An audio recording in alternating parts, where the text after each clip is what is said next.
Hi everyone, இன்னைக்கு இந்த வீடியோவில் நம்ம டாப் 10 verbs தான் பார்க்க போகிறோம். ஆல்ரெடி verbs வச்சு ஒரு வீடியோ போட்டிருக்கேன். அதாவது ஒரு வேர்பை ஆர்டராக எப்படி யூஸ் பண்ணணும், ரெக்வெஸ்ட்டை எப்படி யூஸ் பண்ணணும்னு ஒரு வீடியோ போட்டிருக்கேன். அதை ஐ பட்டனில் வைக்கிறேன், மறக்காமல் அந்த வீடியோ பார்த்துட்டு இந்த வீடியோ பாருங்கள். ஃபர்ஸ்ட் வேர்ப் என்ன அப்படின்னா ஜானா.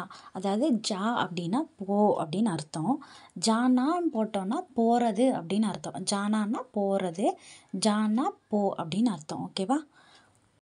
அதை ஆர்டராக யூஸ் பண்ணும்போது ஜாவோன்னு சொல்லுவோம், ரெக்வெஸ்ட்டாக யூஸ் பண்ணும்போது ஜாயியே அப்படின்னு சொல்லுவோம். அதுக்கு தான் சொன்னேன், அந்த வீடியோவை போய் பாருங்கள் மறக்காமல். அப்போ தான் எப்படி ஒரு வேர்டை வந்து நம்ம ஆர்டராகவும் ரெக்வெஸ்ட்டாகவும் யூஸ் பண்ண முடியுன்றது நமக்கு தெரியும். ஆனா அப்படின்னா வர்றதை தான் ஆனான்னு சொல்லுவோம். ஆனா ஆனா அப்படின்னா வர்றது அப்படின்னு அர்த்தம். ஆன்னு மட்டும் சொன்னோன்னா அதுதான் வா அப்படின்னு அர்த்தம். ஆவோ அப்படின்னா வா, ஆயியேன்னா வாங்க அப்படின்னு அர்த்தம். நெக்ஸ்ட் வேர்ப் என்ன அப்படின்னா கானா. கானானா சாப்பிட்றது. கானா அப்படின்னா சாப்பிட்றது அப்படின்னு அர்த்தம். அடுத்து குடிக்கிறது அப்படின்றத ஹிந்தியில் பீனா அப்படின்னு சொல்கிறோம். பீனா அப்படின்னா குடிக்கிறது அப்படின்னு அர்த்தம். தேக்னா அப்படின்னா பார்க்குறது, அதாவது டிவி பார்க்குறது, இல்லை என்ன பாரு அப்படின்லாம் சொல்லுவோம் இல்லையா, அந்த மாதிரி இது பாரு, அந்த பார்க்குறதுக்கு தான் தேக்னா. தேக்னானா பார்க்குறது அப்படின்னு அர்த்தம். போல்னா அப்படின்னா பேசுகிறதுன்னு அர்த்தம். போல்னானா பேசுகிறது அப்படின்னு அர்த்தம். போலோ அப்படின்லாம் சொல்லுவாங்களே, அப்படின்னா சொல்லு, பேசு அப்படின்னு அர்த்தம்.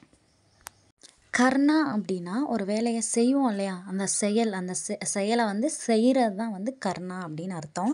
கர்ணானா செய்கிறது. ஓகேவா? கர்ணா அப்படின்னா செய்கிறது அப்படின்னு அர்த்தம்.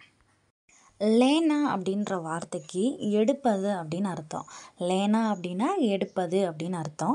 தேனா அப்படின்ற வார்த்தைக்கான அர்த்தம் கொடுக்கறது. ஒருத்தவங்களுக்கு ஒரு பொருளை கொடுப்போம் இல்லையா, இந்த மீன்ஸில் இப்போ கிஃப்ட் கொடுக்குறாங்க இல்லையா, ஸோ அதுதான், அந்த கொடுக்கறது தான் வந்து தேனா அப்படின்னு அர்த்தம். சோச்னா அப்படின்னா யோசிக்கிறது. யோசிக்கிறது இருக்கு இல்லையா, யோசிப்போம் இல்லையா, அதை தான் வந்து சோச்னா அப்படின்னு சொல்லுவோம். சோச்னா அப்படின்னா யோசிக்கிறது. இந்த வீடியோ உங்களுக்கு யூஸ்ஃபுல்லாக இருந்ததுன்னா யூஸ்ஃபுல்னு கமெண்ட் பண்ணுங்கள். இன்னும் நம்ம நிறையா வேர்ப்ஸ் பார்க்க போகிறோம். அந்த வேர்ப்ஸ் எல்லாம் நீங்கள் மறக்காமல் பார்க்கணும் அப்படின்னா, நான் போடுற வீடியோஸ் உங்களை தவறாமல் வந்து சேரணும் அப்படின்னா மறக்காமல் நம்ம சேனலை சப்ஸ்கிரைப் பண்ணிக்கோங்க. டாட்டா, பை பை.